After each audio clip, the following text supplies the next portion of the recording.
Der Riese, which is German for The Giant, is the most overrated World at War Zombies map, being another broken map like Shi no Numa. Although better than Shi no Numa, it still falls into the same trappings, being little more than a best-case scenario of bad map design.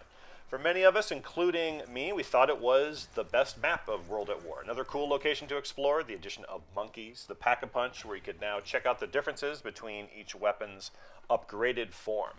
The Black Ops 1 remake, like Shi no Numa, is fairly similar. Besides being stronger earlier, thanks to the more powerful modern weapons you're more likely to get, which is also similar to Shi no Numa, you have upgraded weapons like the mini monkey, crossbow, and the Pack-a-Punch, and all different ones that can make it a bit easier. Still, it's not all that different since you already had monkeys in World at War's Der Riese, where Shi no Numa started creating problems largely due to the map design and enemy AI stagnation. Thanks to its popularity, Der Riese cements them for the future. It fails to adequately address these problems while exacerbating balance issues introduced in Shi no Numa even further. Yeah, a lot of stuff was introduced in Der Riese, potentially even some good stuff. Potentially. But it ends up being unrealized potential ultimately, and like Shi no Numa, still a broken map with a shelf life. These are the top 5 reasons why, although marginally better than Shi no Numa, it ends up being just another broken map. It must have slipped. Yep, that's right. Across only 2 maps, shock traps have gone from life or death to irrelevance to just another thing to make it easier that you won't be using most of the time. There are 3 shock traps in Der Riese. You have access to the first 2 on each of the 2 pathways after you open the first 2 doors. The reason they're offensive is you have to open the next door to get to the box and the power after the next door in the courtyard. On top of this, there is now a switch on 2 sides to activate each trap. You might say, why not just keep the other area closed? Besides having windows to cover, you wouldn't, because the catwalk spot is objectively better with an escape route. Even no windows if you choose with a long corridor. You either are blocked off on the Tommy gun side, or on the other side you have to go through the teleporter or open up the narrow staircase on the teleporter side. Some people try to train on the Tommy gun side, but you still have 2 windows to cover there.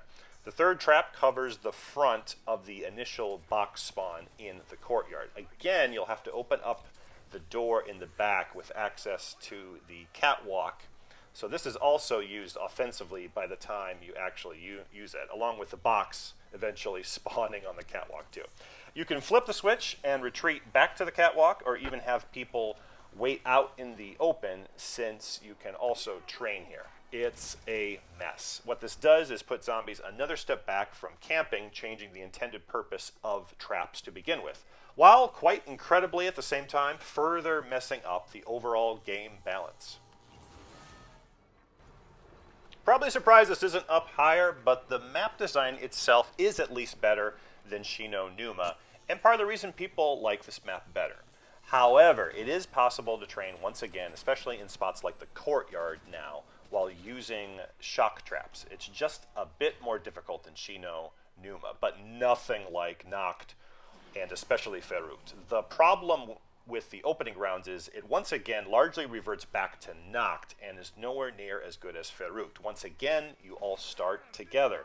Again, with the German Kar 98K in place of the Alisaka from Shi no Numa and the semi-auto Gewehr like Shi no Numa. There are 3 rather than just 1 door in Shi no Numa, coupled with Hellhounds coming from round 5 on. There is more of a danger here, but still this isn't a real problem to buy your way through to get to the box, since you all are together and will have more than enough points. It's more a matter of player greed, which sometimes does happen. Contrast this though with Verrückt, where it is 3 or more likely 5 doors if you want to use the shock trap spot, where you have just 2 people on each side, and you need to decide which part of which side to keep closed, along with cooperating with each other. Speaking of, you don't have to in Der Riese. Another casualty like the shock traps is you can open everything up, since now you have a nice laid out camping spot with the catwalk behind the initial box spawn in the courtyard. There's one window that can be ignored with a nice long corridor along with stairs going up to the catwalk that can be covered if somebody controls the one window. This is the easiest camping spot in the entire game, and on top of that, it is completely laid out for you. You don't have to keep anything closed. Problem is, you don't have to cooperate with your team to decide a camping spot, but also there are openings on the catwalk that allow for training. And brings us to number 3. A lot of additions to Riese, potentially good, but unfortunately with how they're implemented within the game, with where it's at by the 4th map, it just messes up the balance. The teleporters allow you to traverse around the map more easily, but they also enable wider spread training. The only bit of challenge here is that the map is a little more enclosed than Shinonuma, but it's also smaller overall. You first need to activate the 3 teleporters. Afterwards, you're now able to train even more, running to the 2 closed-off rooms that each have their own teleporters. It's even worse when you get to the 3rd catwalk teleporter. Yep, if it wasn't enough to have a laid-out catwalk that you can easily run off and train zombies in an open courtyard that also has a shock trap, there's a teleporter right next to the catwalk. If that wasn't enough, this is the first map to also introduce monkeys that makes all of this even easier. The challenge of getting cornered in the more confined spots while training back is made much easier if you or someone else has monkeys. And you will. You get these from the box, and given its power to attract zombies being the ultimate get-out-of-jail-free card, you might think you get just 1 at a time, but nope, you get 3. This has a massive impact on the difficulty of the game, making it easier to escape situations, pick up down teammates, and hit the box for eventually other players to get even more monkeys. Lastly, the Pack-a-Punch isn't quite as bad as teleporters or monkeys since you're getting it later in the game, but still ends up further ruining the game balance. Thanks to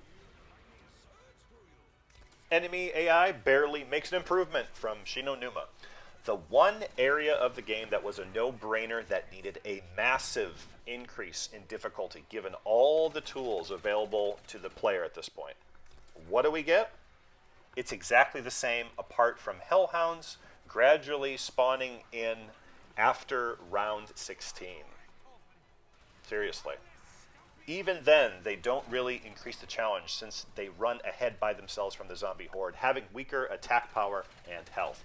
In Overrated, the sprinters came in starting from round 6, not to mention how much harder the map was, along with the lack of tools at your disposal over the course of the game. You have a map you can train in with teleporters that gives you drops like max ammo after teleporting, the easiest laid out camping spot in the game, offensive shock traps, monkeys, and Pack-a-Punch against dogs that gradually spawn in after round 16. And still no sprinters. All of this amounts to a map where the best course of action is to camp and then casually run when you need or want to. It's a best case scenario for a broken map because although there is technically some required camping, the fact that you can still run, even train, highlights the flaws in the game design. Don't think it is a camping map anywhere close in the same vein as Untitled or Overrated. The stakes are lower. The camp or die and the tension, along with the close cooperation that went along with it, are still gone. Of course, there has to be a laid-out camping spot because closed-off camping spots, by definition, close off the map you want the player to explore, going against the deliberate design of Riese. This is made even worse with teleporters, monkeys, offensive shock traps, even the added weapons with Pack-a-Punch and weak enemy AI. Over the years, the influence from this sort of stuff has been massive. When you play World at War, Untitled or Overrated, it's something you notice with one person always trying to run around in a confined space, distracting while not firing at the zombies while the camped 3-person group inefficiently fires at them. Then you have players constantly moving around, even when they are camping, like they subconsciously do after collecting enough zombies together, training in playing a different map to shoot at them in a group or something. Of course, you're going to complain about the difficulty when you never camped properly to begin with. This goes way back, at first abstractly, with Shinonuma as a sort of experiment, then one map later, clearly cemented in thanks to the additions and popularity of Riese.